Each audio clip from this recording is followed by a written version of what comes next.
He paid $1 for the 18-year-old virgin bride, but she screamed when the mountain man touched her. In a dusty frontier town, the crowd jeered as a terrified girl was sold like cattle. A hardened mountain man stepped forward, not for desire, but for mercy. Yet when he laid a hand on her shoulder, her cry split the night and sealed them both in scandal. The church bell tolled, the saloon doors swung wide, and forged papers soon declared them man and wife, whether they wanted it or not. As the snow fell in the high country, whispers turned to threats, and the law itself rose against them. A girl with nothing but her voice, a man with nothing but his honor, caught between a drunkard's greed, a saloon owner's revenge, and a judge's corruption. But when the truth finally comes to light, only one question will remain. Can mercy and faith turn a bargain of shame into a covenant of love? Or will the frontier swallow them both? Every time I see your comments, I'm reminded how stories connect us across distances, backgrounds, and hearts. If values like respect, courage, and compassion still guide you, then you're part of this story too. The late afternoon sun cast long shadows across the Colorado mining town's muddy main street. A bitter wind whipped between the weathered buildings, carrying the scent of pine and wood smoke. Outside the Western Star Saloon, a crowd of townspeople huddled together, their breath forming clouds in the crisp November air of 1878. Their whispers and mutters grew as they gathered, spreading word of an unusual auction about to take place. "Ain't natural selling a person like that," an old prospector grumbled, tugging his threadbare coat tighter. The saloon's bat-wing doors crashed open. Out stumbled Jed Harper, his face flushed with whiskey and meanness. His meaty hand clamped around the arm of a slight young woman, dragging her onto the rough wooden platform that served as an impromptu auction block. Her thin calico dress offered little protection against the cold, and she trembled, whether from fear or chill, none could say. "Got something special for you boys today." Jed's voice boomed across the crowd. He yanked the girl forward, making her stumble. "My stepdaughter Amelia here, fresh as spring water and strong as a mountain pony. She can cook, clean, and work from sunup to sundown." He leered at the gathering. "And she's untouched if you catch my meaning." At the edge of the crowd, David Holt's jaw tightened. He'd come to town for supplies, not to witness such a spectacle. His weathered face, lined by 40 years of mountain winters, remained impassive, but his eyes burned with quiet fury as he watched the scene unfold.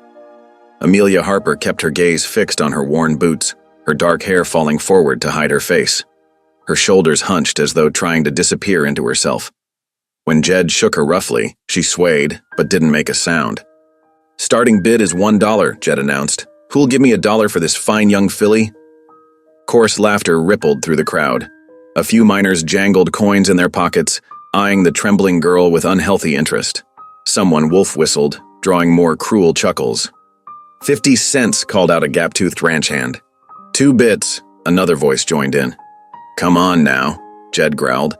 "She's worth more than that. Look at her, 18 years old, healthy as they come. Who will give me a proper bid?" David's hand moved to the silver dollar in his pocket, the last of his money until spring trading. He'd meant to use it for coffee and ammunition. But as he watched Amelia's shoulders shake, he knew he couldn't stand idle. $1. His deep voice cut through the jeers like a knife. The crowd fell silent, parting to stare at the mountain man. David stood straight and tall, his buckskins and beard marking him as different from the townfolk. His eyes never left Jed's face. Jed blinked in surprise, then recovered with a yellow-toothed grin. "Well now, looks like we got ourselves a real bid. $1 from the mountain man." He peered around the crowd. "Anyone want to go higher?" The silence stretched. The townspeople shifted uncomfortably, some looking away in shame, others still grinning at the spectacle. But none raised another bid. "Going once," Jed called out, swaying slightly. "Going twice." He paused dramatically. "Sold to the mountain man for $1. David stepped forward, fishing the silver coin from his pocket. It gleamed dully in the fading light as he tossed it to Jed, who snatched it from the air with surprising quickness. "She's yours now," Jed declared, giving Amelia a rough shove toward David. "Do what you want with her." David reached out slowly, intending to help Amelia keep her balance. His calloused hand had barely touched her arm when she jerked away with a piercing scream that echoed off the false fronts of the buildings. She stumbled backward, eyes wide with terror, seeing in David just another man who might hurt her. The crowd's reaction was immediate. Women clucked their tongues and whispered behind their hands. Men nudged each other, some laughing, others watching with predatory interest. To them, the transaction was clear. David had bought himself a bride, willing or not.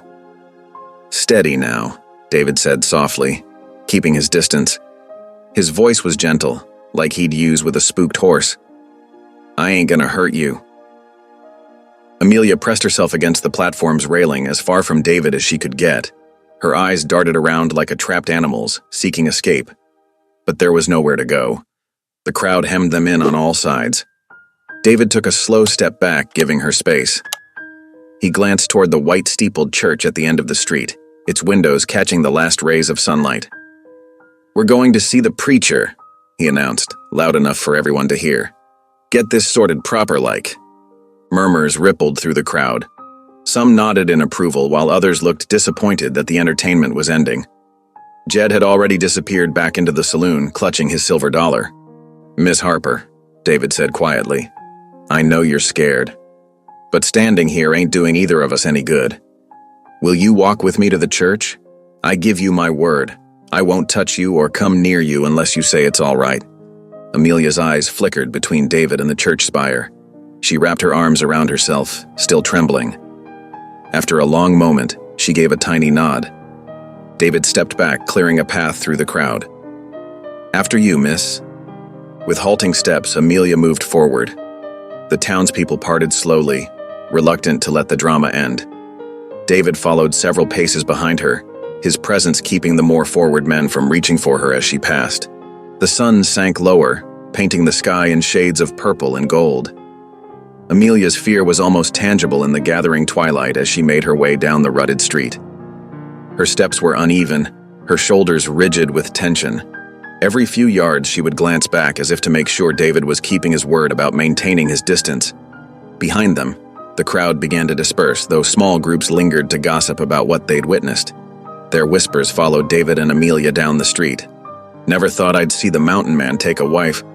Poor girl, scared half to death. What's he planning to do with her? Least he's taking her to the preacher first." David ignored them all, his attention focused on the young woman ahead of him. Every line of her body spoke of terror and uncertainty. He'd seen that same look in the eyes of trapped animals, and it made his heart ache. But he kept his pace steady and his distance respectful, hoping his actions would begin to prove his words true. As they approached the church, the last rays of sun struck the cross atop the steeple, making it glow like a beacon in the deepening dusk. Amelia's steps slowed, then stopped completely at the foot of the church steps.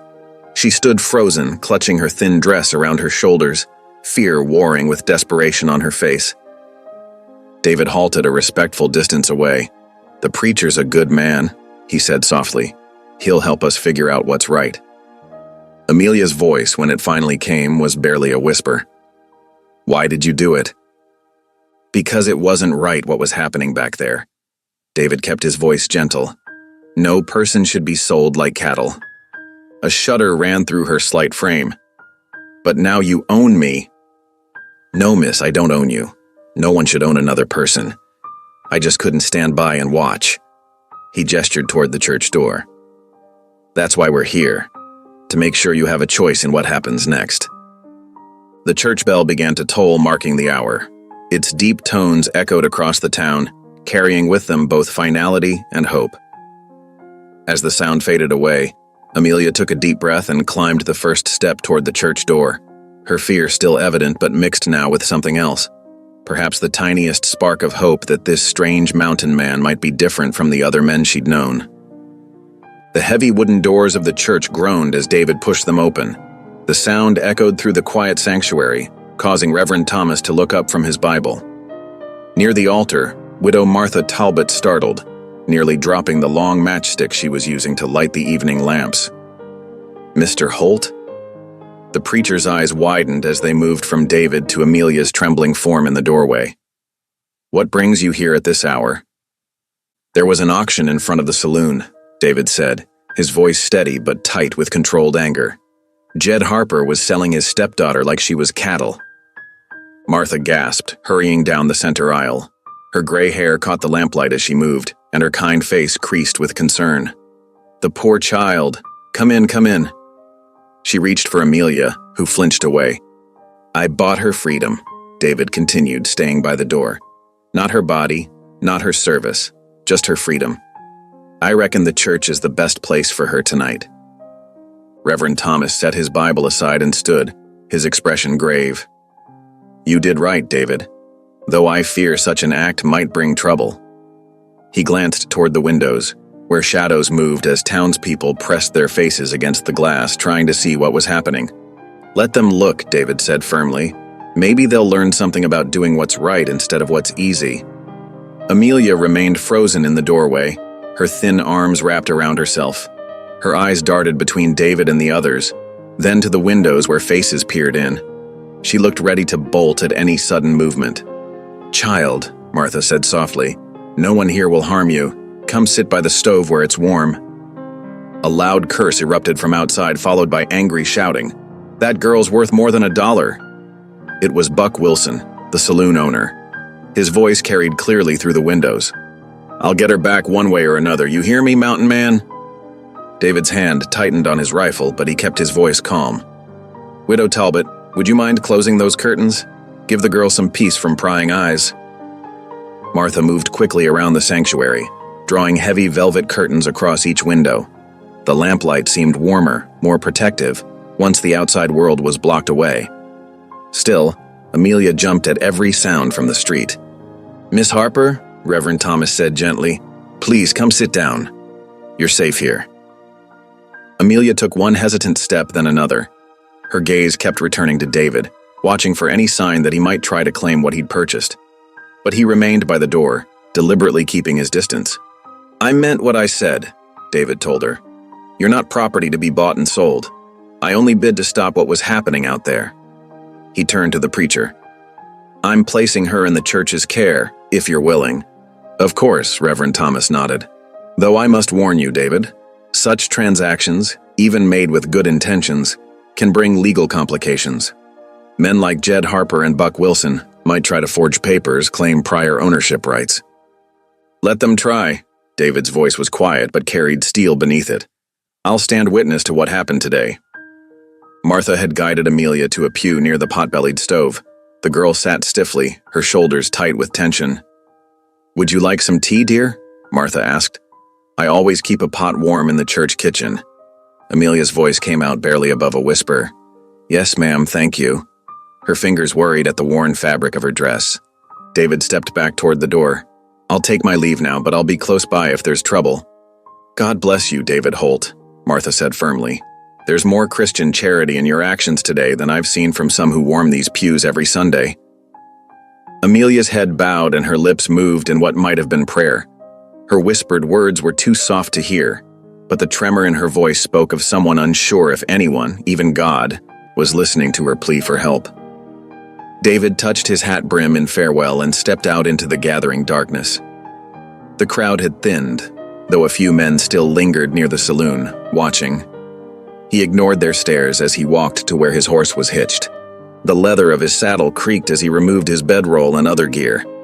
He wouldn't be riding back to his cabin tonight, not with threats hanging in the air. Instead, he found a spot in the shadows of a large oak tree, where he could see both the church's front door and the road leading from the saloon. A lantern still burned in one of the church's windows, its light spilling out in a warm rectangle on the packed earth. Through the gap in the curtains, David could see Martha Talbot's figure moving back and forth, likely tending to Amelia. The sight eased something in his chest. The girl was in good hands.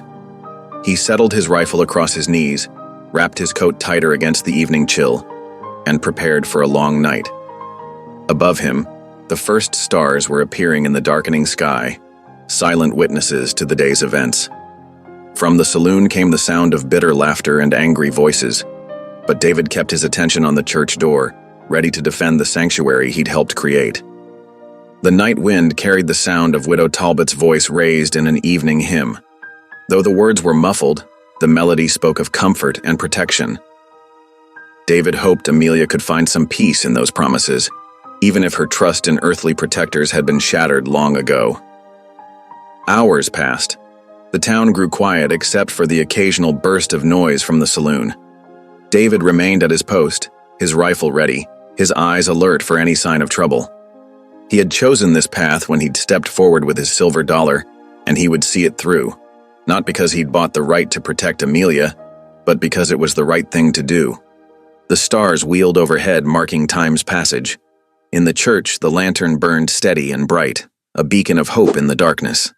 David settled in for his vigil, knowing that sometimes the price of doing right was a sleepless night under the stars, standing guard against those who would do wrong. Morning sunlight crept across Main Street as the town began to stir. The general store's bell jingled as early customers pushed through the door, seeking coffee and gossip in equal measure. Inside, Tom Wheeler, the auctioneer from yesterday's spectacle, held court near the pickle barrel. "See here," Wheeler said, waving a folded paper with an exaggerated flourish. "Got the proof right in my hand. David Holt bought himself more than just trouble yesterday. He bought himself a wife." Sarah Miller, the storekeeper's wife, peered at the document. "That there's a marriage certificate?" Plain as day. Wheeler smoothed the paper against the counter, revealing crude handwriting and what appeared to be an official seal. Signed and proper, making that mountain man legally wed to Amelia Harper. The store filled with whispers and sharp intakes of breath. Mrs. Miller's fingers flew to her throat. "But he left her at the church with Martha Talbot." "That's no way to treat a proper wife," someone muttered from the back. David heard the commotion as he approached the store for supplies. Through the window, he saw Wheeler's triumphant expression and the damning paper in his hands. Anger surged through him as he realized what they'd done. Without stopping for his intended purchases, David turned and strode toward the church. His boots kicked up dust from the dry street as he took long, purposeful steps. The morning air felt thick with tension, like the moments before a storm breaks. Inside the church, Reverend Thomas was helping Martha sort hymnals when David burst through the door. "Reverend, we've got trouble." The preacher looked up, alarm crossing his weathered features. "What's happened?" "Wheeler's at the store with what he claims is a marriage certificate. Says it proves I'm wed to Amelia." David's voice was tight with controlled fury. From the back room came a sharp gasp. Amelia stood in the doorway, her face draining of color. She had been helping Martha with breakfast dishes, and now her hands trembled so badly she had to grip the doorframe to stay upright. "No," she whispered, then louder. "No, it's not true." Tears spilled down her cheeks as she slid to the floor. "I'll never be free of them, will I?" Martha hurried to the girl's side, wrapping a comforting arm around her shoulders. "There now, child. We won't let them hurt you." Reverend Thomas held out his hand.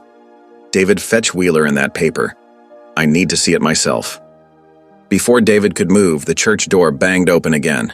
Buck Wilson, the saloon owner, strutted in with Wheeler close behind. Wilson's face was flushed with drink despite the early hour. "Well, well," Wilson sneered. "Hiding out in the Lord's house won't change what's legal." He snatched the paper from Wheeler and thrust it at the preacher. "See for yourself. The girl belongs to Holt now, and he's neglecting his husbandly duties by leaving her here." Reverend Thomas adjusted his spectacles and examined the document carefully. His frown deepened as he studied the writing and seal. "This type of forgery has torn communities apart before. I've seen it in other towns. False papers leading to violence and tragedy." The church bells began tolling noon, their sound heavy and ominous in the tense air. Wilson's face darkened. "Forgery, is it? Then I demand the girl be released into my custody until this matter's settled. The town needs to see justice done." "Justice?" David's quiet voice carried dangerous undertones. He moved to stand between Wilson and where Amelia huddled with Martha. "There's no justice in treating a human being like property." "She'll remain here," Reverend Thomas said firmly, "under the church's protection until the truth of this document can be verified." Wilson jabbed a finger at David's chest. "You've got no right to keep her from her rightful husband, whether that's you or someone else who's willing to pay proper price." The argument drew more townspeople. They filtered into the church, taking sides with muttered comments and angry gestures. Some supported David's protection of Amelia, while others sided with Wilson, claiming tradition and law were being flouted. The mountain man's too high and mighty to claim what he bought fair and square. It ain't right treating the girl like cattle. Someone needs to teach Holt his place. The shouting grew louder until a new voice cut through the chaos. "Hey, somebody owes me a drink." Jed Harper, Amelia's stepfather, stood swaying in the doorway. His bloodshot eyes swept the crowd as he grinned nastily. "Sold her twice now, didn't I? That's worth celebrating." The admission sparked fresh outrage. Several men lunged for Harper, while others tried to push toward Amelia. The crowd surged and swayed, threatening to erupt into violence. David caught Martha's eye and gave a slight nod toward the back door. The widow understood immediately. While the mob's attention was focused on Harper, she helped Amelia to her feet and guided her toward the rear of the church. "This way," David murmured, following them. "Quick and quiet now." They slipped out through the back door into the church garden. David's horse stood waiting, along with a smaller mare Martha sometimes rode to visit shut-ins. "Can you ride?" David asked Amelia softly. She nodded, though her hands still shook. "My mama taught me before." "That's good enough." He helped her mount the mare, making sure she was secure in the saddle. "Mrs. Talbot, I'm taking her to my cabin until this settles. Will you tell the Reverend?" "God be with you both," Martha whispered, pressing a small bundle of food into his hands. "I'll make sure he knows." David swung onto his own horse just as shouts erupted from inside the church. The mob had discovered their absence. Without waiting to see what would happen next, he urged his horse forward, Amelia following close behind on the mare. They rode west, away from town and toward the mountains that rose blue and massive against the horizon. David set a careful pace, watching to make sure Amelia could keep up. Her face was pale but determined as she gripped the reins, and she didn't look back at the town they were leaving behind. The sun began its slow descent as they climbed higher into the foothills. Pine trees cast long shadows across their path, and the air grew cooler with elevation. Still, they pushed on, David leading them along game trails and shortcuts only a mountain man would know. From below came the faint sound of hoofbeats, riders from town, no doubt, following their trail. But David knew these mountains like his own heartbeat, and he guided them along routes that would confuse and discourage pursuit. Dusk was settling over the land when they finally broke through the trees into a small clearing. David's cabin stood solid and weathered against the darkening sky, a thin curl of smoke rising from its chimney. Martha must have sent word to his friend Jim to prepare for their arrival. The town lay far below them now, its lights beginning to twinkle in the growing darkness. David helped Amelia dismount, steadying her when her legs trembled from the long ride. "It's not much," he said, gesturing to the cabin, "but you'll be safe here until we can prove that paper's a lie." Amelia looked at the cabin, then back down the mountain toward the town that had tried to sell her twice. For the first time that day, her voice held a hint of steel beneath its softness. "Thank you," she whispered, "for not being what they said you were." The wind picked up as they climbed higher into the foothills, bringing with it the sharp bite of approaching winter. David led them along a narrow trail that wound between towering pines, their branches swaying against the darkening sky. Behind him, Amelia hunched lower in her saddle, pulling her thin shawl tighter against the cold. The first snowflakes began to fall as they crested a final ridge. They stung against exposed skin, carried sideways by the strengthening gusts. David's line shack sat nestled in a small clearing ahead, its weathered logs almost invisible against the gathering gloom. A thin trail of smoke rose from the stone chimney, confirming that Martha's message had reached Jim in time to prepare for their arrival. "We'll stable the horses in the lean-to," David called over his shoulder, his voice nearly lost in the wind. "Storm's coming fast." Amelia nodded silently, following him to a rough shelter built against the cabin's north wall. Her fingers were stiff with cold as she dismounted, and she stumbled slightly. David moved to help her but stopped himself, remembering her earlier fear of his touch. "Take your time," he said instead, keeping his distance as he began unsaddling his own mount. "The horses need proper care before we can go inside." Working separately but in parallel, they removed saddles and bridles, rubbed down the horses with handfuls of dry grass, and made sure both animals had access to the hay Jim had thoughtfully stacked in the corner. By the time they finished, snow was falling steadily, and the wind had grown fierce enough to rattle the lean-to's boards. David shouldered their saddlebags and led the way to the cabin's door. He paused with his hand on the latch, turning to Amelia. "It ain't much," he said quietly. "Just one room, but it's solid and it's warm." The door creaked open, revealing a space that was indeed small but meticulously maintained. A stone hearth dominated one wall, its fire already built up and burning bright. A rough-hewn bed stood in one corner, covered with a faded quilt. A shelf held a few books, including a well-worn Bible, while hooks along the walls supported cooking pots and tools. A small table with 2 chairs sat near the hearth, and a rocking chair faced the fire. Amelia stood just inside the doorway, arms wrapped around herself, taking in every detail with quick, nervous glances. Her gaze lingered longest on the single bed, and her shoulders tensed visibly. David set their bags down and moved to stoke the fire, deliberately keeping space between them. "The bed's yours," he said matter-of-factly, not looking at her. "I'll make my place here by the hearth." He pulled a thick blanket from a chest and spread it on the floor, well away from the bed. The gesture seemed to ease some of Amelia's tension, though she remained standing by the door, uncertain. "There's stew keeping warm in that pot," David continued, still focused on his tasks. "Jim must have left it. You should eat something before you rest." Amelia shook her head slightly. I'm not hungry." Her voice was barely above a whisper. David nodded, accepting her refusal without argument. He moved about the cabin with quiet efficiency, hanging their snow-dampened outer clothes near the fire to dry, setting out extra blankets, checking the window shutters against the growing storm. All the while, he kept his movements slow and predictable, like someone trying not to startle a wild creature.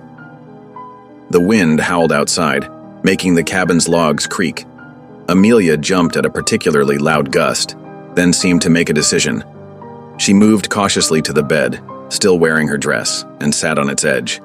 Her eyes never left David as he continued his evening routine. As the night deepened, David settled onto his blanket near the hearth.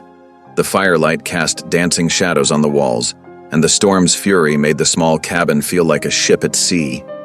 He stared into the flames, his weathered face thoughtful, occasionally moving his lips in silent prayer. His thoughts drifted to Sarah, his wife of barely 2 years, taken by mountain fever so long ago. The memory of her gentle spirit had kept him alone all these years, unwilling to risk his heart again. Now here he was, sharing his space with another wounded soul, trying to prove that not all men were monsters. Eventually, exhaustion overcame Amelia's wariness. She lay down fully clothed atop the quilt, still wrapped in her shawl. Her breathing gradually steadied into the rhythm of sleep, though even then her face remained troubled, her body curled tight as if protecting herself from unseen threats. David added another log to the fire and settled back onto his makeshift bed. The storm raged on through the night, but inside the cabin, an uneasy peace held steady. Dawn arrived with surprising gentleness. The storm had blown itself out, leaving behind a world transformed by fresh snow. Sunlight sparkled through frost-covered windows as David quietly began his morning routine. The sound and smell of bacon sizzling in the cast-iron skillet finally roused Amelia. She sat up slowly, disoriented for a moment before memory returned. Her eyes found David by the hearth, where he was carefully turning strips of bacon and setting out 2 tin plates. "Morning," he said quietly, not turning around. "There's water in the basin if you'd like to wash up. Breakfast'll be ready soon." Amelia hesitated, then rose and moved to the wash basin.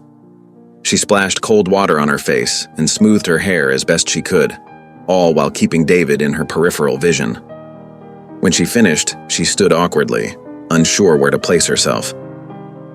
"You can sit," David said, gesturing to the table with his free hand. "Got bacon here, and some biscuits Jim left. They'll still be good warmed up." This time, Amelia accepted. She sat gingerly in one of the chairs, watching as David served up the food. He placed a plate before her, then took his own seat on the opposite side of the table, leaving plenty of space between them. She ate slowly at first, then with increasing appetite as hunger overcame caution. David focused on his own plate, not rushing her or trying to make conversation. Outside, morning light filtered through pine branches, casting dappled patterns across the snow-covered ground. Finally, Amelia set down her fork. She drew a deep breath as if gathering courage, then asked the question that had clearly been weighing on her mind. "Why did you do it? Why did you buy me?" David looked up, meeting her eyes directly for the first time since they'd arrived at the cabin. His face was serious, his voice quiet but firm. "To stop them. Nothing more. Nothing less."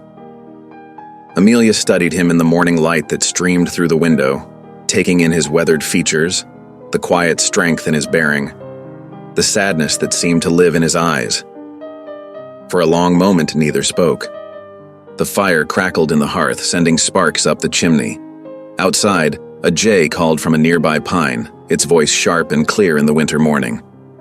Amelia's hands were wrapped around her tin cup, and as she looked at David across the table, something shifted slightly in her expression. Not trust, not yet, but perhaps the first fragile seed of understanding. She saw truth in his words, in the careful distance he maintained, in the simple respect he showed by giving her space and choice.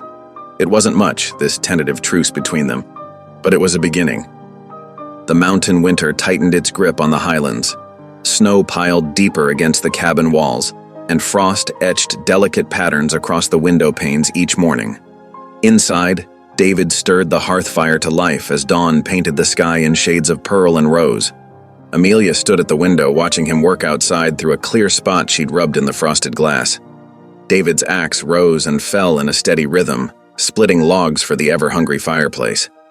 Her own arms ached from yesterday's attempts at chopping wood. The blisters on her palms stung, but she felt a quiet pride in the small pile she'd managed to split.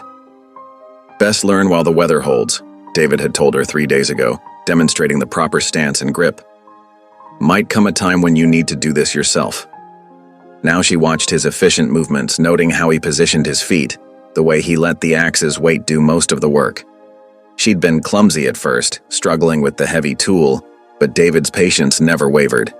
He simply adjusted her grip, showed her again, and stepped back to let her try. The door creaked open, letting in a blast of cold air. David stamped snow from his boots and carried in an armload of split wood. "Storm's coming," he said, stacking the logs near the hearth. "Reckon it's time you learned about setting snares." Amelia pulled on the thick wool coat David had given her, his spare, worn soft with age. Outside, the air bit at her cheeks as they trudged through knee-deep snow.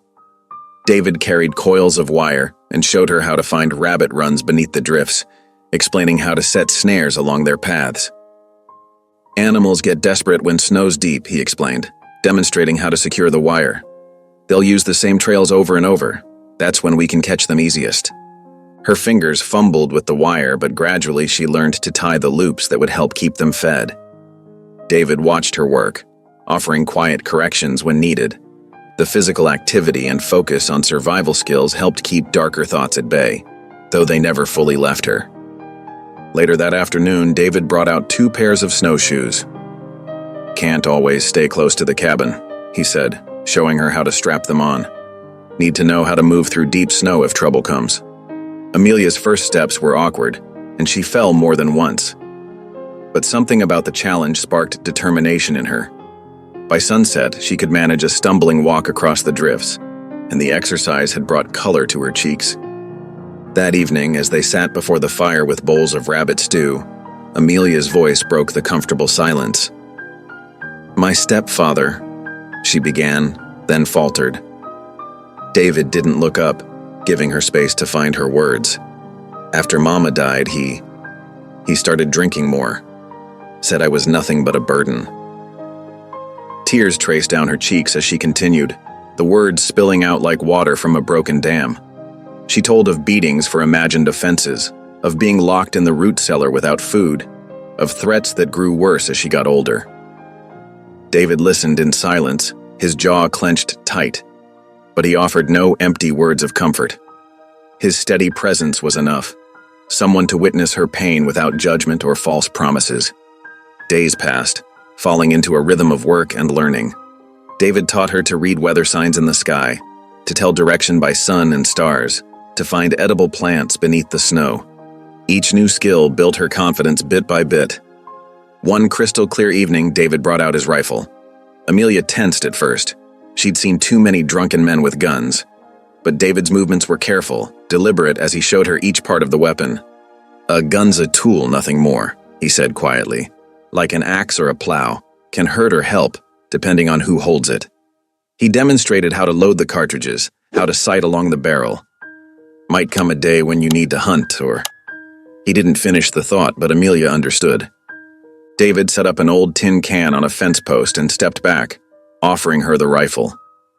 Amelia's hands shook as she raised it to her shoulder, remembering his instructions about breathing.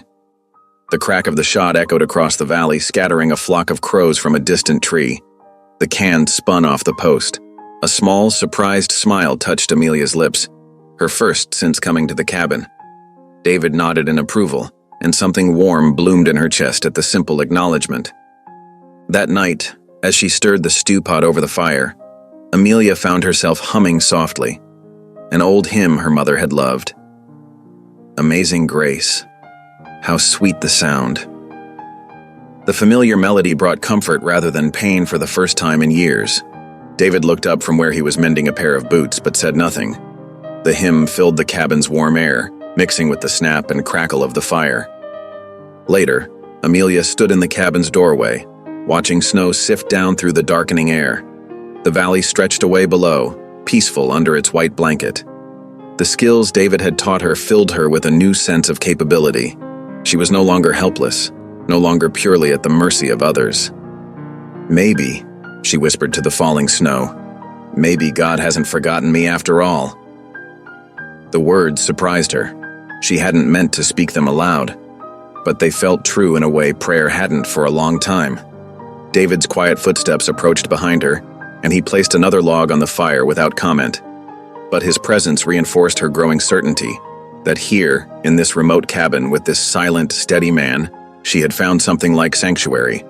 The snow continued to fall, and Amelia remained in the doorway, watching the darkness deepen over the white landscape. For the first time in years, she felt something like peace settle over her spirit, as gentle as the snow drifting down from the winter sky. Back in the mining town, winter's chill couldn't match the cold fury brewing in men's hearts. The barber shop buzzed with heated debate one frosty morning, steam rising from hot towels as voices rose in argument. "Ain't natural a man taking a girl up to them mountains," declared Tom Wheeler, the livery stable owner, from beneath his hot towel. "Reckon that's plain kidnapping." The barber, old Pete Wilson, paused with his razor held aloft. "Now hold on there. I seen that mountain man David Holt trade fare at my shop for years. Always honest, pays in full.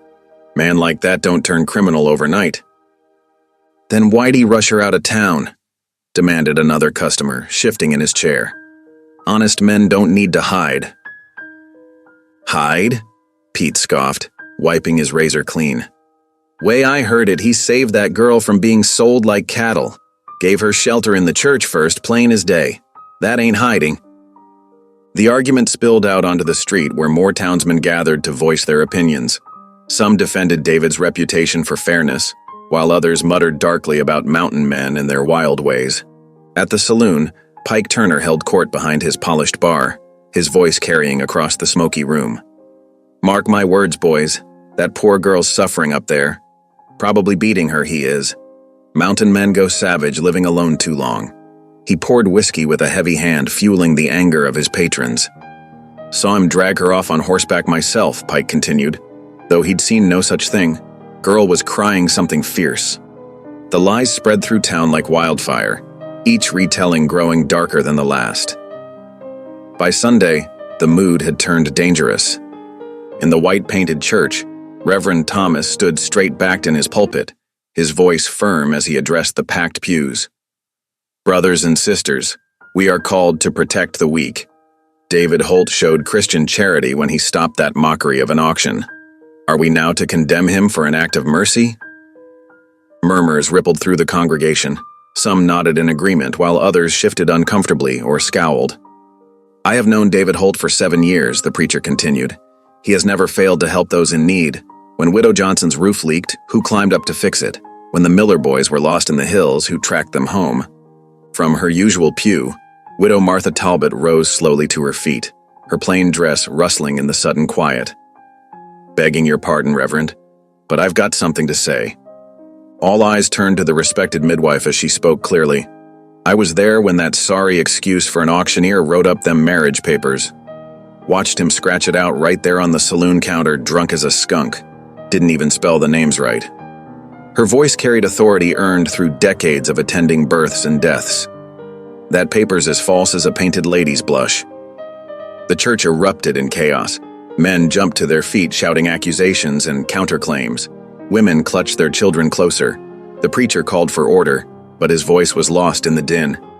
Outside on the church steps after service, arguments nearly turned to violence. Two ranch hands squared off, fists clenched, only backing down when the preacher stepped between them. The town had split into two camps, those who believed David had acted honorably, and those convinced he was a criminal. That same afternoon, the telegraph operator hurried through town with an official message clutched in his hand. He found Pike Turner first, who read it with obvious satisfaction before posting it on the saloon wall. David Holt summoned to appear before Judge Horace Lyle. Territorial court. Marriage validity to be determined. Failure to appear will result in arrest.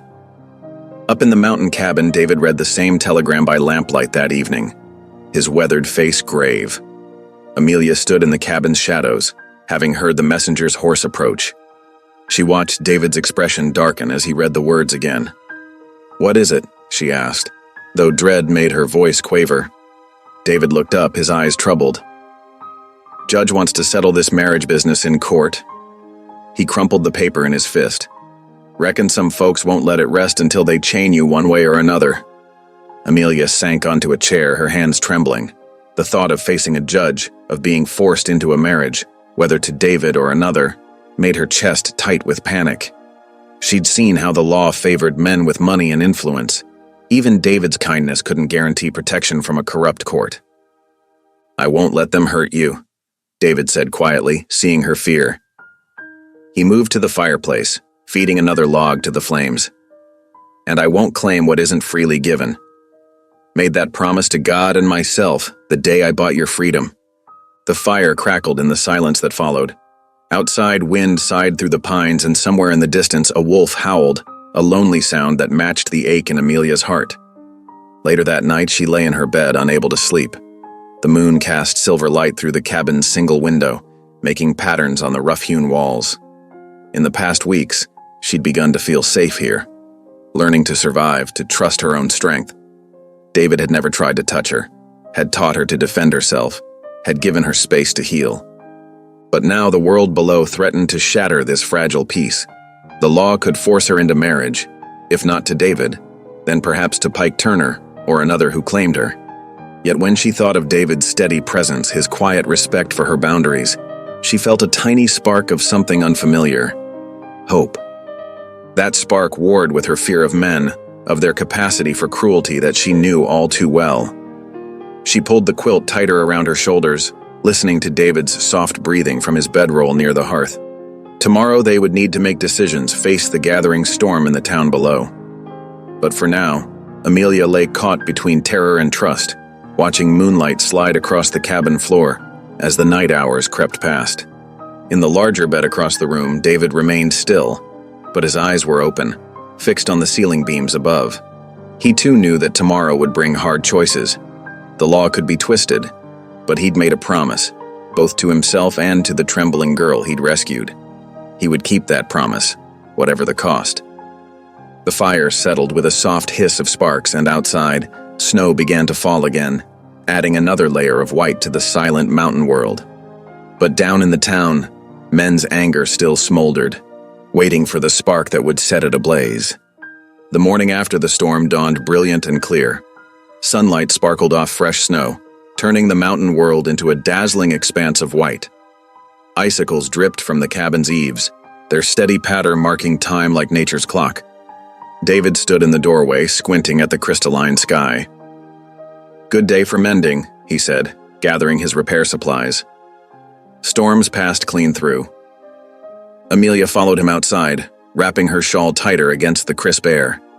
The past few days of being trapped indoors during the blizzard had left her restless, eager to help with anything useful.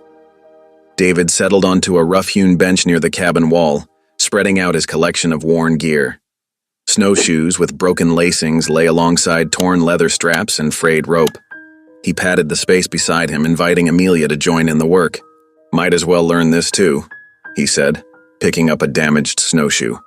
"Never know when you'll need to fix your own gear up here." Amelia sat down, watching intently as David's weathered hands demonstrated how to weave new lacings through the wooden frame. His fingers moved with practiced ease, threading the rawhide strips in complex patterns. "Your turn," he said, handing her the other snowshoe and some fresh lacing. Amelia's first attempts were clumsy. The rawhide strips tangled, and her knots came loose almost immediately. She tried again, tongue caught between her teeth in concentration, but the results weren't much better. "Oh," she exclaimed as another knot slipped free, undoing her careful work. Before she could stop herself, a small laugh escaped her lips, bright and unexpected as birdsong. The sound startled her, and she clapped a hand over her mouth, eyes wide. David looked up from his own work, a smile crinkling the corners of his eyes. He chuckled, deep and warm, and suddenly the morning air filled with their shared laughter. The sound echoed off the snow-covered pines, making the cold mountain seem less lonely. Amelia's hands dropped to her lap, still holding the tangled lacing. I can't remember the last time I laughed," she said softly. "Not since I was little, before Mama died and Pa remarried." Her voice caught on the memories. "Stepfather said proper girls shouldn't laugh, said it was unseemly." David's hand stilled on his work. "Ain't nothing unseemly about joy," he said quietly. "Bible itself says there's a time to laugh." They worked in companionable silence for a while, the sun climbing higher overhead. Amelia's fingers gradually grew more confident with the lacings, though she still made plenty of mistakes. Each error brought a small smile instead of fear, and sometimes another tentative laugh. As afternoon shadows lengthened across the snow, David began gathering up the mended gear. "Best get supper started," he said, standing and stretching his back. "Getting colder again." Inside the cabin, Amelia stirred a pot of beans while David sliced salt pork. The familiar domestic routine had become comfortable over the weeks, each knowing their tasks without discussion. As they sat down to eat, the warmth of the day's shared laughter seemed to linger in the air between them. "Had a wife once," David said suddenly, his spoon pausing halfway to his mouth. "Sarah was her name. Fever took her, 15 years back." He set the spoon down, his eyes distant. "Left me hollow inside. Couldn't bear to stay in our cabin after. That's when I moved up here, lived mostly alone till—" He trailed off, gesturing vaguely at the present.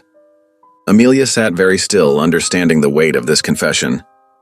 "Did she laugh much?" she asked softly. "All the time," David replied, a sad smile touching his lips. "Had a laugh like sunshine. Wasn't till today I realized how much I missed hearing laughter in these walls." Their shared wounds hung heavy in the air between them, yet somehow the acknowledgement brought its own kind of comfort. They finished their meal quietly, each lost in thought. After the dishes were cleared, David reached for the Bible that sat on its shelf.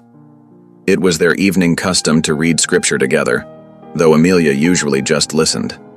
Tonight, though, when David held out the book, she took it with trembling hands. I'm not very good at reading," she admitted, cheeks flushing. "Stepfather said it wasn't proper for girls to waste time with books." "Ain't nothing improper about God's word," David said firmly. He moved his chair closer, not touching her but near enough to help. "Start with Psalms. 23rd's a good one." Amelia opened the Bible carefully, finding the passage. Her finger traced beneath each word as she read haltingly, "The Lord is my shepherd. I shall not want." When she stumbled over words, David's deep voice supplied them gently, without judgment. Together they worked through the familiar psalm, Amelia gaining confidence with each verse. The firelight flickered over the pages, and outside the evening wind whispered through the pines. As she closed the Bible, Amelia's hands lingered on its worn leather cover. The day's events, the laughter, the shared confidences, this moment of guidance, had shifted something fundamental between them.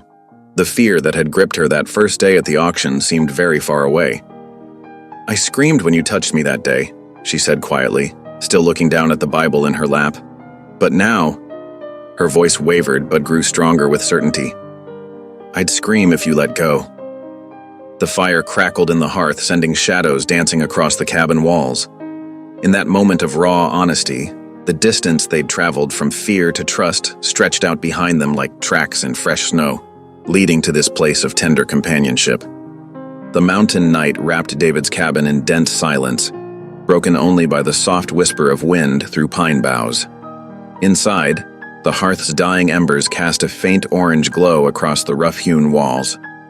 David slept lightly as years in the wilderness had taught him, one ear always alert for danger. A sound jolted him awake, the muffled crunch of hooves in fresh snow. His eyes snapped open, muscles tensing as he listened intently.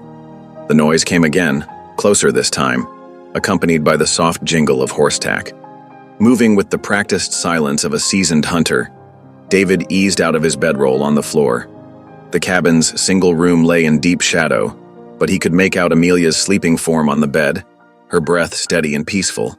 He reached for his rifle, checking that it was loaded, then crept to the window. Through a gap in the wooden shutters, moonlight spilled across the snow-covered clearing. Two dark figures on horseback circled the cabin like wolves sizing up prey. Their faces were hidden beneath pulled-down hats, but their intentions were clear in the way they studied the cabin's defenses. David's jaw tightened. He recognized the horses.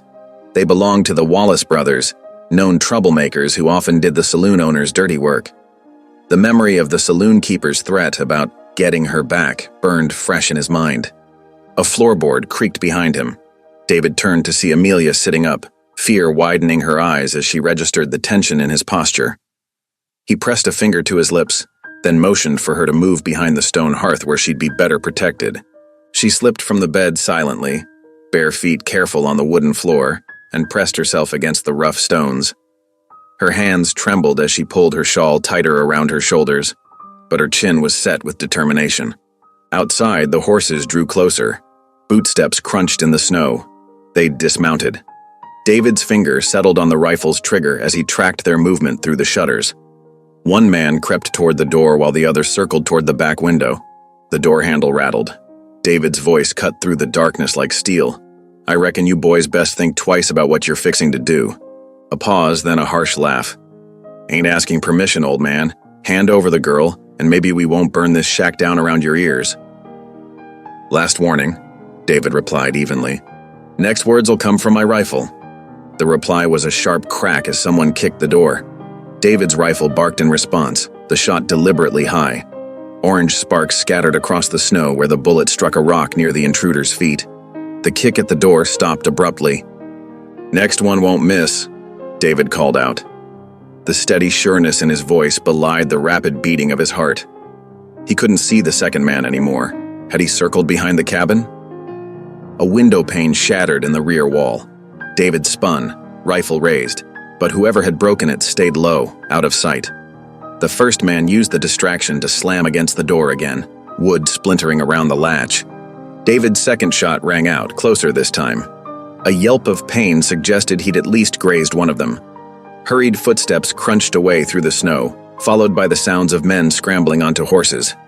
"This ain't over," one voice shouted. The thunder of hooves faded into the darkness, leaving behind a silence that seemed to ring in their ears.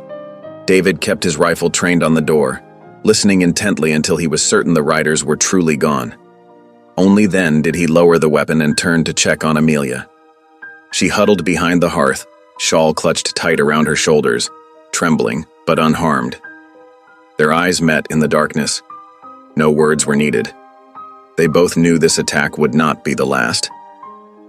"Try to rest," David said softly. "I'll keep watch till dawn." But sleep was impossible now. Amelia built up the fire while David secured the broken window with a spare board. They sat together in silence as the hours crept by, jumping at every sound from the forest beyond the cabin walls. When dawn finally broke, they ventured outside to survey the scene. Fresh hoofprints marked the snow where the riders had circled, along with bootprints near the door and window. David studied the tracks grimly. They led back toward town just as he'd suspected. "We can't hide up here much longer," he said, straightening up from his examination of the prints. "They'll keep coming, and next time might bring more men." He turned to Amelia, his weathered face serious. "The law's gonna force our hand soon enough anyway with that court summons." Better to face it on our terms than theirs. Amelia nodded, her face pale but resolved in the early morning light. They returned inside and began gathering supplies for the journey. Dried meat, hard bread, extra ammunition. David helped Amelia layer on her warmest clothes, wool stockings, heavy skirt, thick coat. He wrapped his spare muffler around her neck himself, his rough hands gentle as he tucked it secure. Before they left, Amelia knelt on the cabin floor. Her voice trembled at first, but grew stronger as she prayed aloud. Lord, give us strength for what's coming. Guide our path through this valley of shadows. Help us stand firm in your truth when men would twist it to evil ends. David stood listening, his own head bowed in respect. The simple faith in her words humbled him, reminding him of Sarah's prayers long ago. After a moment, he knelt beside Amelia, adding his own silent petitions to hers. When they finished praying, they stepped out into the gray morning. The sky hung low and heavy, promising more snow. David helped Amelia mount his horse, then swung up behind her. The animal plodded forward, picking its way carefully through the deep drifts. As they descended the mountain trail, David felt Amelia's tension in how rigidly she held herself. He knew she was thinking of the town that lay ahead, the suspicious faces, the wagging tongues, the men who would try to claim authority over her fate. But there was steel in her spine now that hadn't been there when he'd first brought her up this same trail. The horse's hooves made steady tracks through the pristine snow, marking their path down toward whatever justice or judgment awaited them in the valley below. Behind them, David's cabin grew smaller against the mountainside, a lonely outpost in the vast wilderness. Ahead, heavy clouds threatened, but they rode on together, knowing they could no longer hide from what must be faced. 2 days after fleeing the mountain cabin, David and Amelia rode into town under a pale winter sun. Their journey had been slow and careful, taking shelter in abandoned barns when the wind grew too bitter. Now, as they approached the courthouse, exhaustion showed in their slumped shoulders and drawn faces. The courthouse steps were already crowded with townsfolk despite the early hour. Women in wool shawls huddled together, whispering behind gloved hands. Men in heavy coats stomped their boots against the cold, their breath forming clouds in the frosty air. All eyes turned to watch as David helped Amelia down from the horse. "Stay close," David murmured, placing himself between her and the muttering crowd. His hand rested protectively on her back as they climbed the wooden steps. Inside, the courtroom buzzed with tension. Rough benches groaned under the weight of what seemed like half the town. The air was thick with wood smoke from the pot-bellied stove, and the sour smell of unwashed bodies packed too close together.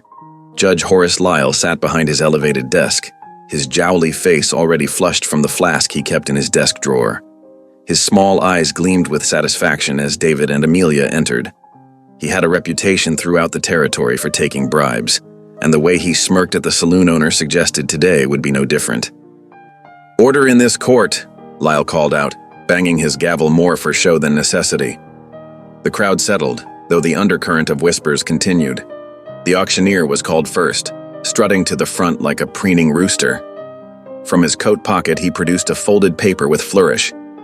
"The marriage certificate, Your Honor. Signed and witnessed proper-like on the day of sale." David's jaw tightened as the judge examined the document. Even from where he sat, the crude forgery was obvious. The ink too fresh, the paper too clean for something supposedly signed weeks ago. "Everything appears to be in order," Judge Lyle declared, though he had barely glanced at it. "This establishes that David Holt did indeed purchase and wed Amelia Harper on the date in question." The saloon owner was next to testify, his boots clicking across the wooden floor as he approached the front. He had slicked back his hair with bear grease and put on his best vest, but nothing could hide the calculating cruelty in his eyes. "Your Honor," he began, voice dripping with false concern. "I witnessed this man drag that poor girl away against her will. She screamed. Everyone heard it. Then he kept her prisoner up in his mountain shack for weeks doing Lord knows what to her." He shook his head in exaggerated dismay. "Ain't right. A young girl being abducted like that." Murmurs of agreement rippled through one side of the courtroom. The other half shifted uncomfortably, remembering how the saloon owner himself had tried to bid on Amelia that day. "Miss Harper." Judge Lyle's voice cracked like a whip. "Take the witness stand." Amelia rose on shaky legs. David wanted to steady her, but the bailiff stepped between them. She looked so small as she made her way to the front, her worn dress hanging loose on her thin frame.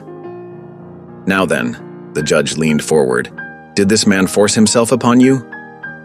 Amelia's fingers twisted in her skirt. "No, Your Honor. Mr. Holt never touched me improper. He gave me his bed and slept on the floor. He taught me to survive in the mountains. He protected me." "Ah, but did he force you to go with him that night? Did you consent to this marriage?" "No, I didn't consent, but there wasn't any real marriage. He only bought me to—" "So you admit he purchased you without consent and took you to his isolated cabin?" The judge's voice carried triumphantly across the courtroom. A clear case of bride stealing, complicated by unlawful imprisonment of a minor. "No!" Amelia's voice rose in desperation. "You're twisting everything. He saved me from—" "Silence!" Judge Lyle slammed his gavel. "This court has heard enough. David Holt, you are hereby charged with bride stealing, false imprisonment, and corruption of a minor. Bailiff, take him into custody." The courtroom erupted. David stood calmly as the bailiff approached with iron shackles, but his eyes never left Amelia. She tried to run to him, but rough hands held her back. "David!" she cried out, struggling against the men restraining her. "It'll be all right," he called to her, even as the shackles clicked shut around his wrists. "Keep faith." They led him out through the angry crowd. Men spat at his feet, hurling curses. David hunched his shoulders, trying to shield Amelia from the worst of it as they were paraded down the courthouse steps. She reached for his hand one last time before they were torn apart, her fingers cold and trembling against his calloused palm. The jail cell was barely big enough for David to stretch out, with a thin straw pallet in one corner and a bucket in the other. Through the narrow window, he could see snow beginning to fall again, fat flakes swirling in the bitter wind. The iron bars felt like ice against his hands as he gripped them, watching helplessly as Amelia was dragged away toward her stepfather's waiting wagon. Her strangled sob carried across the street. "No, please, don't make me go back there." But her stepfather just laughed, rough and mean, as he shoved her onto the wagon seat. The same men who had spat at David now tipped their hats to this drunkard who had tried to sell his own stepdaughter. David's knuckles whitened on the bars as the wagon rolled away. Through the thickening snow, he caught one last glimpse of Amelia's face turned back toward the jail, tears freezing on her cheeks. Then she was gone, leaving him alone with the howling wind and the mocking echo of the judge's gavel. Night fell early, as it always did in winter. David sat on the thin pallet, staring at the patch of star-filled sky visible through his window. The same stars would be shining down on Amelia, wherever she was. He prayed she would find the strength to endure until he could find a way to help her. Justice might wear a crooked face in that courtroom, but David had to believe that truth would prevail in the end. The sound of boots crunching on snow drew his attention. The night guard passed by, lantern swinging, keys jingling at his belt. Somewhere in the distance, a dog howled at the moon. And in his cold cell, David Holt kept his vigil, watching the snow fall through iron bars, his thoughts never straying far from the girl who had learned to trust him, only to be thrust back into the very danger he had tried to save her from. The wooden floorboards creaked beneath Amelia's feet as she huddled in the corner of her stepfather's shack. Night had fallen hours ago, but sleep remained a distant hope. The familiar stench of cheap whiskey filled the one-room dwelling, mixed with wood smoke from the dying fire. Her stepfather sprawled in his chair by the hearth, bottle dangling from his limp fingers. His snores rattled like wagon wheels on rough ground. Empty bottles littered the floor around him. He had spent what little money remained from selling her the first time. "Worth more'n $1, he had slurred earlier, jabbing a finger in her direction. "Gonna get me a whole case of whiskey next time. Maybe that saloon keeper'll pay proper now." Amelia pulled her thin blanket tighter, trying to stop her trembling. The temperature had dropped sharply after sunset, and bitter wind whistled through gaps in the wallboards.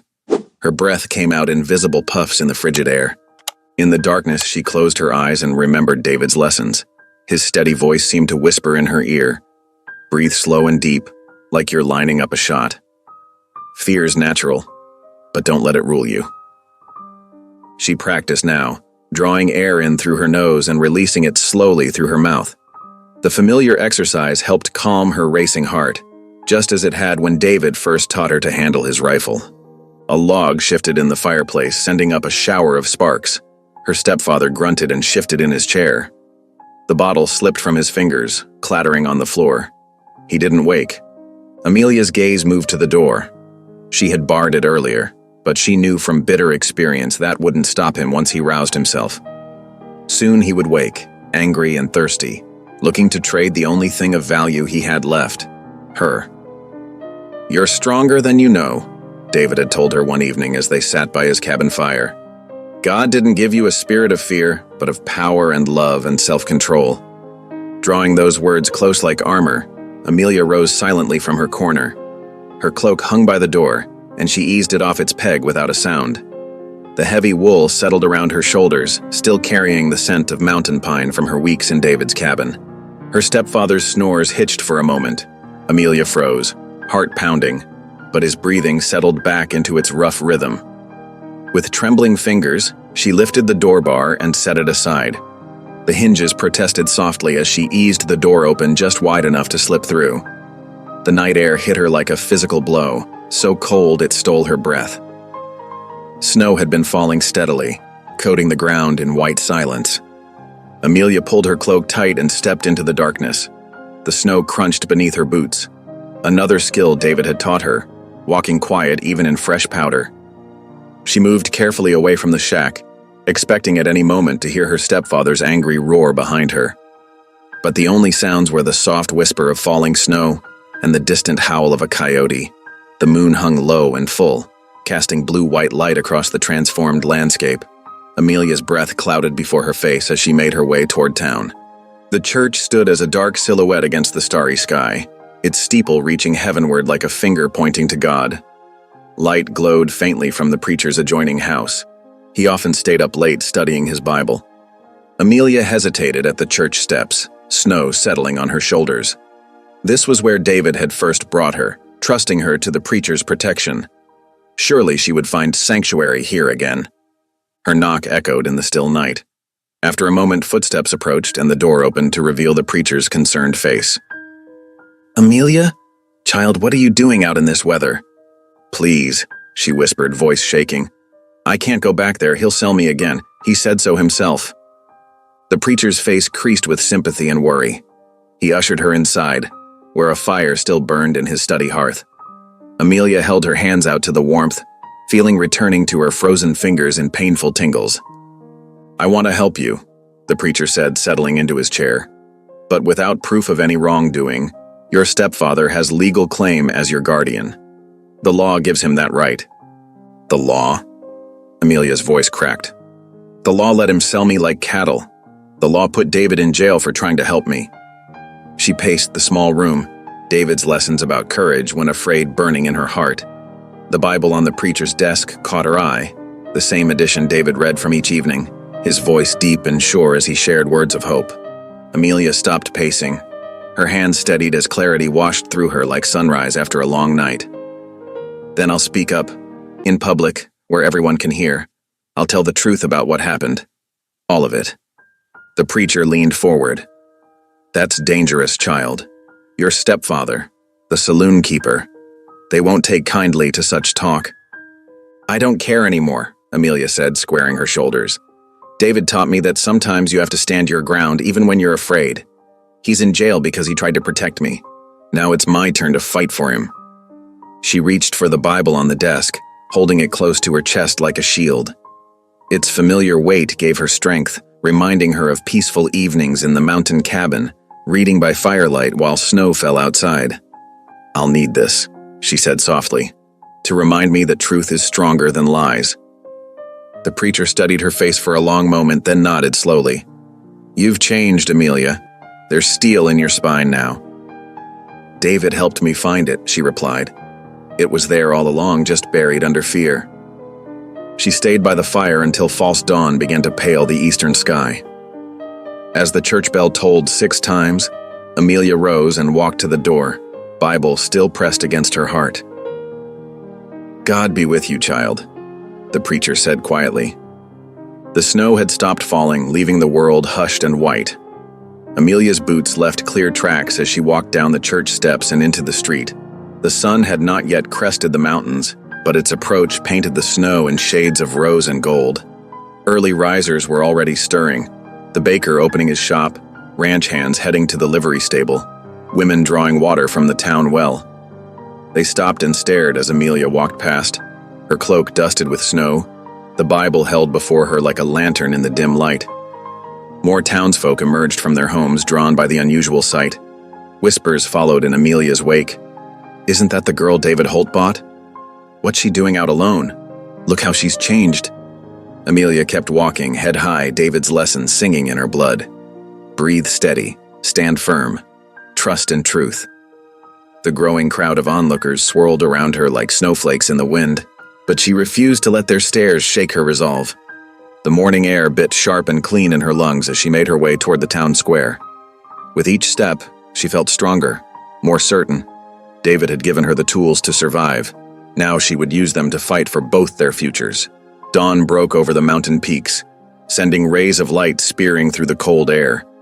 They caught in Amelia's hair like a crown as she walked, turning the snow at her feet to diamonds. The watching townsfolk fell silent, sensing something momentous about to unfold in their midst. Amelia's boots left firm prints in the fresh snow as she walked on, the Bible steady in her hands, her fear transformed to purpose. The time had come to speak her truth, no matter the cost. The pale winter sun climbed higher as Amelia reached the town square. Her heart thundered in her chest, but she forced herself to breathe slowly, just as David had taught her during their shooting lessons. More townspeople gathered, drawn by the unusual sight of a young woman standing alone in the fresh snow, Bible held before her like a shield. "I have something to say," Amelia called out, her voice wavering at first but growing stronger. "About the auction, about David Holt, and about the truth." The morning crowd grew larger. Amelia spotted her stepfather stumbling from the saloon, his face twisted with rage.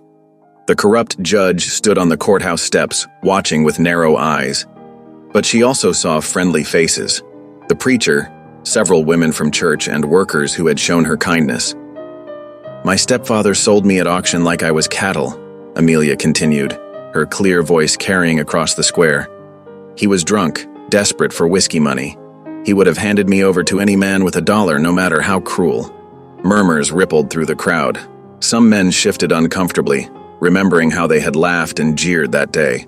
Others nodded, encouraging her to continue. "David Holt stepped forward not to buy me but to save me. He took me straight to the church and placed me in the preacher's care. He never laid a hand on me, never claimed any rights over me." Amelia's voice grew stronger with each word. "The marriage certificate they wave around is a lie, forged by men who profit from others' suffering." The saloon owner pushed through the crowd, his face red with anger. "You ungrateful girl. Who are you to question legal documents? The judge himself recognized that paper." "I saw you forge it," a strong voice rang out. Widow Martha Talbot stepped forward, her gray head held high. "I was cleaning the saloon that morning, and I watched you and the auctioneer write up that false paper, laughing about how you'd forced the girl back from David's protection." The crowd buzzed with this revelation. The judge tried to restore order, pounding his walking stick against the courthouse steps. "This is highly irregular. Such accusations have no place." He fell silent as the thunder of hoofbeats approached. A Cherokee scout rode into the square, his horse's breath steaming in the cold air. He dismounted smoothly, nodding respectfully to the gathering. "I come to speak of David Holt," he announced in clear English. "Years ago, in this same town, he risked his life to save Cherokee children from being sold to traders. When others looked away, he stood firm. He fought for those who could not fight for themselves." The scout's words fell like stones into still water, sending ripples of shock through the crowd. Many of the older townsfolk looked down, shame evident on their faces as they remembered that dark chapter in their town's history. "David Holt is a man of honor," the scout continued. "He follows the true path, protecting the innocent. This I know in my heart." The saloon owner sneered, trying to salvage his position. "Don't listen to these lies. A half-breed's word against proper papers? Against the law?" But his words no longer carried the same weight. The crowd had shifted, many people now glaring at him instead of nodding along. The judge seemed to sense the changing tide, his face growing pale beneath his neat beard. Amelia felt strength flowing through her, replacing her fear. She knelt in the snow, uncaring of the cold seeping through her skirts. Opening the Bible in her hands, she began to pray aloud. "Lord, you see all hearts," she said, her voice clear in the sudden hush. "You know who speaks truth and who spreads lies. Give us the courage to stand for what's right, even when it's difficult. Help this town see justice done, not just what's written on paper, but what's true and honorable in your sight." The square fell silent except for the whisper of wind through the buildings. Even those who rarely attended church seemed moved by the simple sincerity of her prayer. The widow knelt beside her, adding her own quiet, "Amen." One by one, other women joined them, kneeling in the snow. Then some of the men removed their hats, bowing their heads. The saloon owner's face twisted as he watched his influence crumble. "This ain't right," a gruff voice called from the crowd. It was old Tom Peterson, who had worked the mines for 30 years. "We all saw what happened at that auction. We knew it wasn't right then, and we did nothing. Ain't we gonna do something now?" "The girl speaks truth," another voice agreed. "My wife was there when the widow saw them forging that paper." "David Holt's a good man," a ranch hand added. "Helped my family through a hard winter, never asked nothing in return." The murmurs grew louder, more insistent. People began calling for justice, for the truth to be heard properly. The judge tried to restore order, but his commands fell on deaf ears. "There should be a proper hearing," the preacher's steady voice cut through the noise, "with all witnesses heard, not just those who paid for their testimony." More voices joined in agreement. The crowd's mood had transformed from curious onlookers to active participants, demanding fairness. The saloon owner backed away, his face dark with thwarted rage. The judge stood frozen on the courthouse steps, watching his carefully constructed web of influence unravel in the morning light. Amelia remained kneeling in the snow, the Bible warm in her hands. Tears traced down her cheeks, but they were tears of relief, not fear. She had found her voice at last, and the truth was finally being heard. The townsfolk continued to gather, their voices rising with demands for justice.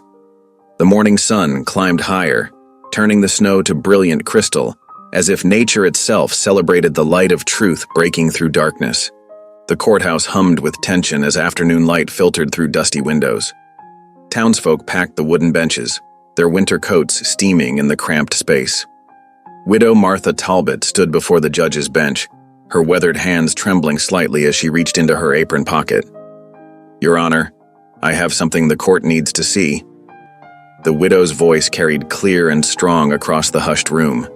She withdrew several crumpled pieces of parchment, stained with ink blotches and crossed-out words. "I found these in the auctioneer's waste bin when I was cleaning the saloon that morning."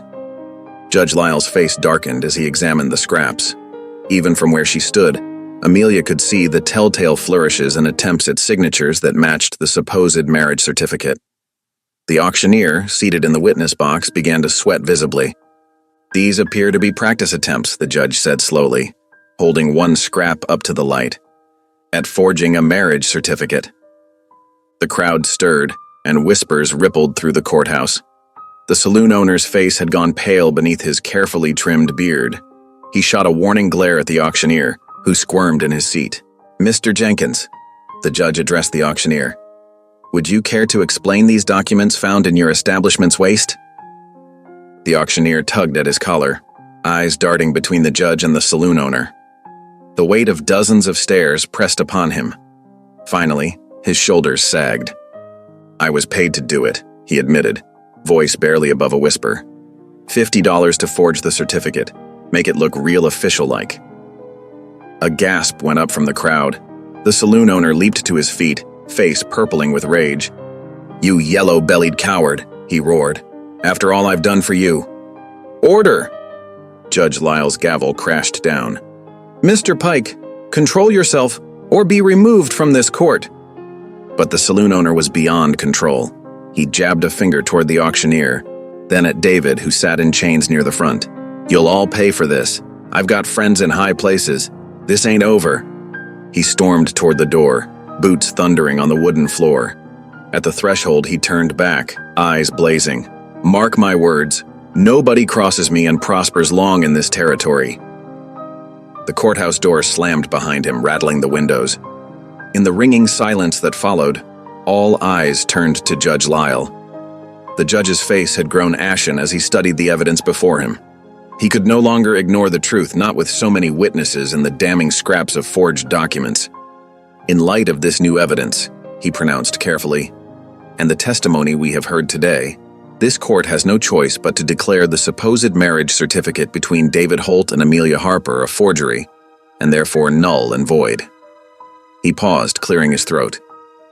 Furthermore, Mr. Holt is to be released immediately. All charges dropped. Relief swept through the courthouse like a fresh wind. The bailiff stepped forward with keys jangling, and the iron chains fell away from David's wrists. He rubbed the reddened skin where the manacles had chafed, his weathered face showing more weariness than triumph. The preacher stood, his voice carrying across the murmuring crowd. Let all witness how truth has come to light today. The Lord's justice may work slowly, but it works surely. The innocent are freed, and those who plotted against them stand exposed. David rose slowly to his feet. Sunlight streaming through the courthouse windows caught his face as he turned toward the doors. There, on the steps outside, Amelia waited. Their eyes met through the glass panes, and a smile, small but real, softened his features. He walked out into the afternoon light, squinting slightly after days in the dim jail. Amelia stood frozen for a moment, her heart thundering in her chest. Then she ran forward, crossing the space between them in swift steps. Her arms went around his solid frame, and she felt his strong hands steady her, holding her close. A cheer went up from the townsfolk who had spilled out onto the courthouse steps. The preacher beamed, and the widow dabbed at her eyes with a handkerchief. Even some of the miners who had jeered at the auction now raised their hats in respect. I knew you'd find a way, David murmured, his voice rough with emotion. You're stronger than any of them knew. We both are, Amelia replied softly, not caring who saw her tears of joy. God helped me find my voice, and good people stood with us. The afternoon sun painted the scene in golden light, but on the western horizon, dark clouds were gathering over the mountains. Far down the muddy street, the saloon owner mounted his horse, his face twisted with barely contained fury. He wheeled his horse around, spurring it toward the trail that led out of town. This ain't finished, his voice carried back on the wind.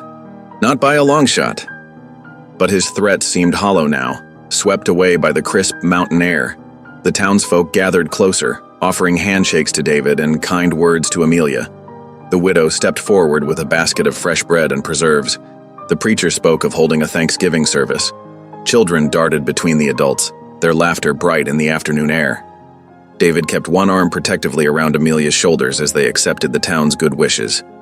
She stood straight and proud beside him, no longer the frightened girl from the auction platform. The truth had broken their chains, setting them both free to face whatever storms might gather on the horizon. Storm clouds continued to mass over the mountains, their dark shapes rolling and building against the sky. But here in town, the afternoon sun still shone bright and warm, gleaming off the courthouse windows and touching each face with gold. The sound of the saloon owner's horse had faded away, leaving only the hopeful murmur of neighbors speaking together, planning for better days ahead. Evening shadows stretched long across the snow-dusted trail as David and Amelia mounted their horse for the journey home. The courthouse victory still hung fresh in their minds, though neither felt the need to speak of it. David settled into the saddle first, then reached down to help Amelia up behind him. She took his hand without hesitation now, settling against his back as naturally as if she'd done it 1,000 times before. The horse's hooves crunched steadily through the fresh powder, creating a soothing rhythm that matched their quiet thoughts. Delicate snowflakes began to drift down from the pewter sky, catching on their coats and melting against warm skin. The forest around them stood sentinel, pine boughs heavy with white, sheltering their path home. Amelia wrapped her arms more securely around David's middle, grateful for his solid warmth against the chill. She watched their breath cloud in the winter air, mixing with the horse's steamy snorts. The peaceful silence between them felt right, like a prayer without words. As they climbed higher into the foothills, the snowfall thickened. David guided their mount carefully along the familiar trail, though drifts were already filling in their tracks from town. The afternoon light was fading fast, but neither felt anxious. They knew where they were headed now in more ways than one. The cabin emerged from the swirling white like a welcoming friend. Smoke still curled from the chimney.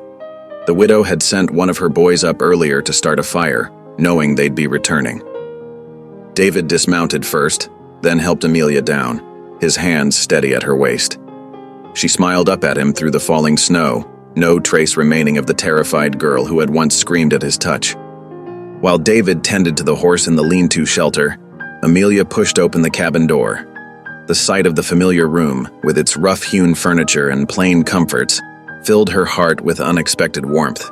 This place that had first seemed like a prison now felt like sanctuary. She moved straight to the hearth, adding fresh logs to build up the fire that had been left burning low. Soon the flames crackled higher, filling the one-room cabin with golden light.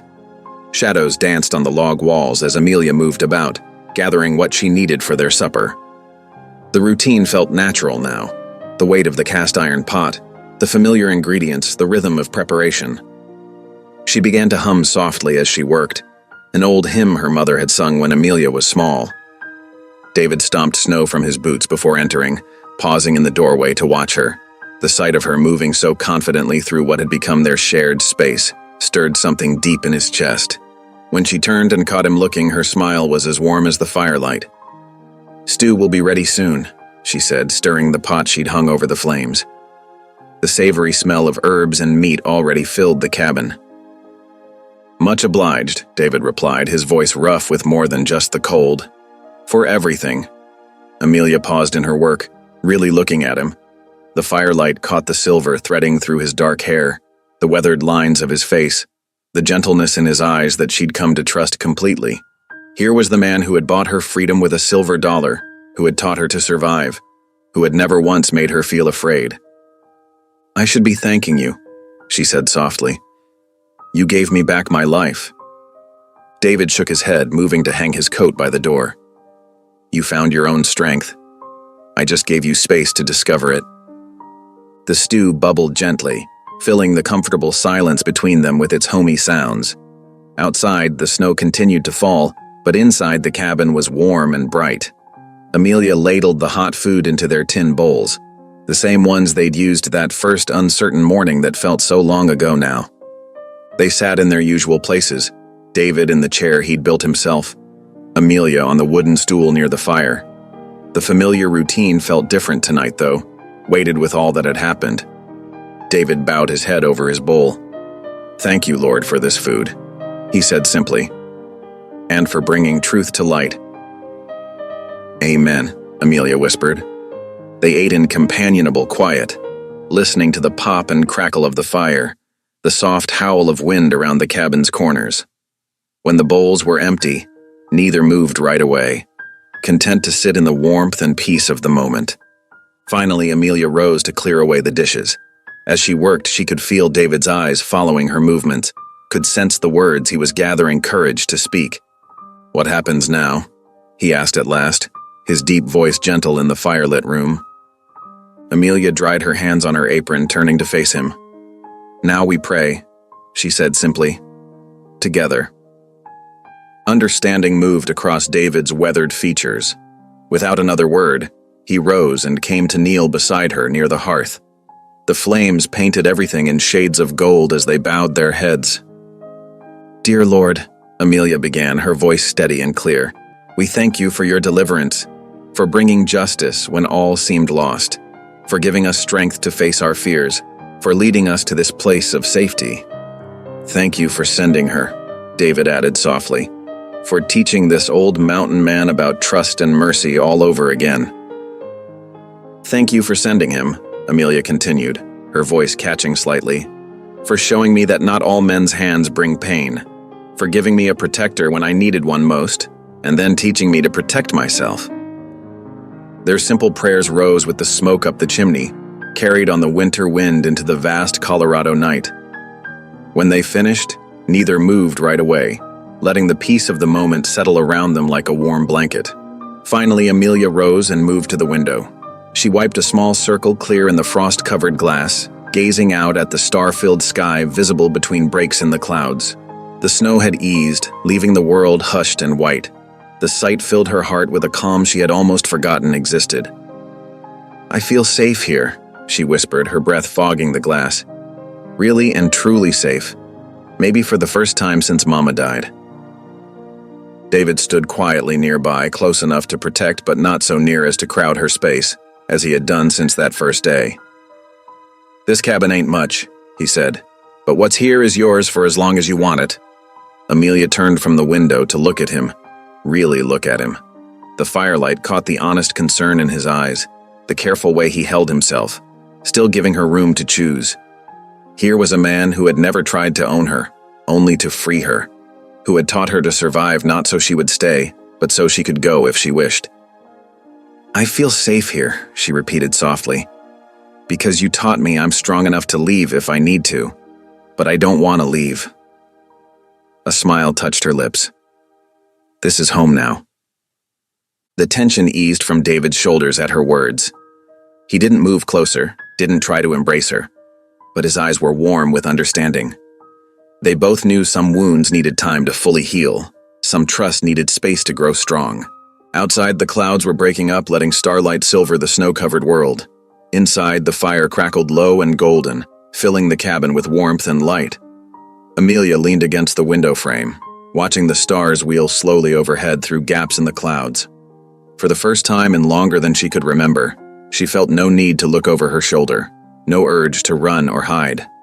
She was safe, she was strong, she was home.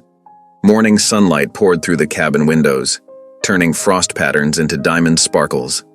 The new day dawned crisp and bright, the storm clouds of yesterday swept away to reveal a pristine blue Colorado sky. Inside the mountain shack, Amelia stirred the breakfast fire with steady hands, her movements sure and purposeful. The familiar scent of coffee and frying bacon filled the warm air. David sat at the rough-hewn table watching her work with quiet appreciation. Gone was the trembling girl from the auction block. In her place stood a woman who had found her strength, who moved through the world with growing confidence. The transformation still amazed him. Amelia set 2 tin plates on the table, then stood for a moment, gathering her courage. Her heart hammered in her chest, but her voice remained steady as she spoke. "I need to tell you something," she said, meeting David's questioning gaze. "About staying here." David's weathered hands tightened slightly on his coffee cup.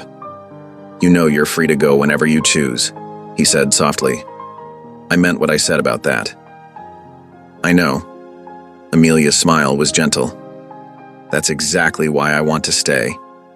She settled onto the wooden stool across from him, smoothing her apron with careful fingers. "Not because I must, not because I have nowhere else to go, but because I choose this place. I choose you." David stared at her, coffee forgotten. The morning light caught the gold highlights in her brown hair, the quiet determination in her eyes. "You mean that?" he asked, his voice rough with emotion. "I do." Amelia's cheeks flushed pink, but her gaze remained steady. "Do you remember what I said that night by the fire? About how I screamed when you first touched me?" David nodded, pain flickering across his features at the memory. "But now," she continued softly, "I'd scream if you let go. You've shown me what a good man truly is, how protection can come without possession, how strength can serve instead of harm." She drew a deep breath, straightening her shoulders. "Which is why I want to ask you something proper."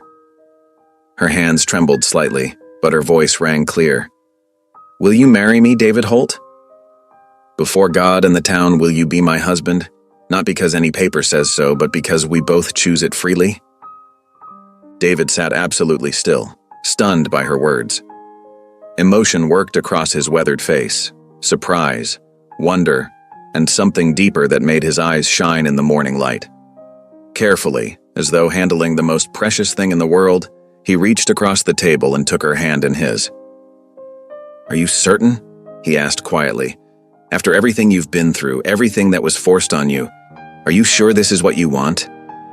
Amelia turned her hand in his, lacing their fingers together. "I've never been more sure," she said. "You gave me back my voice, my strength, my ability to choose. Now I'm choosing you." A smile touched her lips. "If you'll have me." David's grip tightened gently on her hand. "I promise you this," he said, his deep voice thick with feeling. "I will honor you always. Your strength, your choices, your freedom to be who God made you to be. I will stand beside you, not over you. Protect you when needed, step back when you need to fight your own battles." He swallowed hard, and thanked the Lord every day for bringing you to my door. Tears spilled down Amelia's cheeks, but her smile was radiant. "Then let's ride to town," she said. "Let's do this proper, in the light of day, with witnesses to see we choose each other freely." They finished their breakfast quickly, both too full of anticipation to linger over the food. Amelia changed into her best dress, the one the widow had given her weeks ago, while David saddled the horse. The morning air was crisp and clean as they set out, the snow crunching beneath the horse's hooves. The ride to town felt different than all the times before. No fear shadowed their path now, no threats waited in the wings. The winter sunshine sparkled on untouched snow, and Amelia's arms were warm around David's waist as they rode double. As they approached the town, they saw people going about their morning business, the general store opening its doors, women hanging wash despite the cold, children carrying water from the well. But something had shifted in how the townsfolk looked at them. The suspicious glares and whispered gossip had been replaced with warm greetings and respectful nods. "Morning, Miss Amelia." "Mr. Holt," called the blacksmith's wife, waving from her porch. The barber tipped his hat as they passed. "Fine day for a ride," he said, smiling. Even the miners tramping toward the hills with their equipment offered friendly waves. The town that had once been divided by their story now seemed united in acceptance of their truth. They dismounted in front of the church where the morning sun painted the weathered boards with golden light. David helped Amelia down from the horse, his touch gentle but sure. Together they climbed the steps to the church door. Inside, they found the preacher arranging hymnals for Sunday service. He looked up at their entrance, a knowing smile crossing his face as he took in their expressions. "Well now," he said warmly, "I've been wondering when you two would come to see me proper." Amelia stepped forward, her head high. "We want to be married," she said clearly, "not because of any forged paper or forced arrangement, but because we choose each other, freely and before God." The preacher's smile deepened. "That's the only kind of marriage worth having," he said. "When would you like to do this?" "Today," David said quietly, standing tall beside Amelia. "If you're willing." The preacher nodded, already moving toward the bell rope. "I reckon we can gather some witnesses quick enough. Town's been waiting for this day, whether they knew it or not." As if to prove his words, the widow who had helped expose the forged marriage certificate appeared in the doorway. "I heard voices," she said, beaming at the couple. "Are we finally making this official?" More townspeople began appearing as the preacher rang the church bell, its clear tones carrying across the morning air. The general store owner and his wife hurried over. The blacksmith wiped his hands on his apron and called to his children to come quick. Even the telegraph operator left his post to join the growing crowd. "Best polish up them bells proper," the preacher said to his son. "We've got a real wedding to announce today." As the boy scrambled up to clean the bells, Amelia turned to David. Standing in the church's golden light, surrounded by the community that had finally embraced their truth, she felt peace settle deep in her soul. This was right. This was real. This was the choice she had earned the freedom to make. David's eyes met hers, full of wonder and devotion. His hand found hers, strong and gentle all at once. Together they watched the townspeople gather, ready to witness their proper beginning. The church bells gleamed in the winter sunshine, waiting to ring out their joy to the Colorado hills. Snow drifted like delicate lace through the winter morning as townspeople filed into the church. The wooden pews creaked beneath heavy coats, and Sunday best as the preacher took his place at the altar.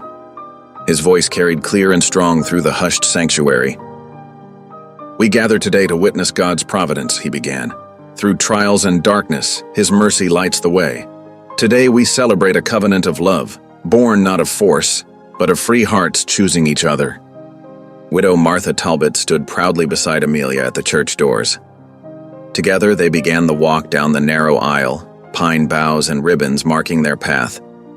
Amelia's eyes never wavered from David, who waited at the altar. He stood straight and tall in his freshly brushed coat, his face clean-shaven and full of wonder. Their vows were simple, spoken from hearts that had learned to trust again. "I choose you," they each said, voices steady and sure. Before God and these witnesses, I freely give myself to you. When the preacher pronounced them husband and wife, the church bells pealed joyfully across the snow-hushed town. Cheers erupted from the pews as tears sparkled on weather-worn faces. Children darted around the couple as they stepped outside, tossing fragrant pine sprigs into the air with delighted laughter. The Cherokee scout, standing apart from the crowd, inclined his head in solemn blessing of their union. Amelia's fingers interlaced firmly with David's as they walked into the snowy street, no longer alone, but embraced by the whole community. Golden lamplight spilled from the mountain shack's windows as David and Amelia returned home that evening. The newly fallen snow crunched beneath their boots as they crossed the threshold together. Inside, the cabin glowed with warmth and welcome. Amelia stirred a pot of rich stew while David sliced fresh bread. They shared quiet smiles across the table, their simple supper made sweeter by joy. Laughter came easily now, filling the once lonely cabin with life. Rising from the table, Amelia took her small leather Bible from her bundle. With gentle reverence, she placed it next to David's weathered one on the shelf. 2 Bibles side by side, a picture of their lives now joined as one. They settled before the crackling fire, peace settling around them like a warm blanket. The last traces of fear had melted away between them. Through the cabin walls came the soft whisper of falling snow and the distant song of wolves in the hills. David's voice broke as he prayed, "Lord, thank you for second chances." Amelia nestled against his shoulder, her words soft but sure. "You bought me that day, but you never owned me. You gave me back to myself. Now I give myself to you." The fire popped and sparked, bathing them in its gentle glow as they began their new life together. Thank you for listening. Stories connect us in the most unexpected ways. If you felt that spark today, make sure you're subscribed. I share a new one daily, and the next might change your day.